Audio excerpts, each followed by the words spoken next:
കേരള രാജ്യാന്തര ചലച്ചിത്രമേളയിൽ സർക്കാർ ഏജൻസികൾക്കുള്ള സൗജന്യ പാസുകൾ നിയന്ത്രിക്കുമെന്ന് ചലച്ചിത്ര അക്കാദമി ചെയർമാൻ റസൂൽ പൂക്കുട്ടി. സിനിമയെ സ്നേഹിക്കുന്നവർക്ക് മാത്രമാകും പ്രവേശനമെന്നും അദ്ദേഹം വ്യക്തമാക്കി. ഗൾഫ് ഉൾപ്പെടെയുള്ള വിവിധ രാജ്യങ്ങളിൽ ചലച്ചിത്രമേള സംഘടിപ്പിക്കാനാണ് ലക്ഷ്യമിടുന്നത്. ക്യാൻ ഉൾപ്പെടെയുള്ള മേളകളിലും IFFKയിലെ മലയാള സിനിമകൾ പ്രദർശിപ്പിക്കാൻ നടപടിയുണ്ടാകും. അടുത്ത വർഷത്തെ ചലച്ചിത്രമേള കൂടുതൽ മികവോടെ നടത്തുമെന്നും റസൂൽ പൂക്കുട്ടി ദുബായിൽ പറഞ്ഞു.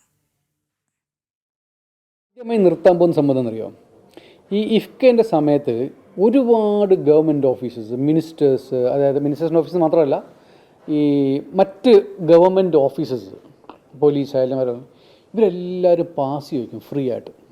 അപ്പോൾ ഒരു 15,000 പാസിൽ ഒരു 5,000 പാസ് ഇങ്ങനെ ഫ്രീ ആയിട്ട് കൊടുക്കുന്നു. ഇവരാരും ഒരു റിയൽ സിനിമ പ്രേമികളാണെന്ന് ഞാൻ കരുതുന്നില്ല. വന്ന് പോയി ഓക്കെ, ഒരു വീക്കെൻഡിൽ വെക്കേഷനിൽ വെക്കേഷൻ എടുത്ത് വന്നു. അത് നിർത്തുക എന്നുള്ളതൊരു ഈ ഇഫ്കയെ സംബന്ധിച്ചിടത്തോളം വളരെ ഇമ്പോർട്ടൻ്റ് ആയിട്ട് കാര്യമാണ്.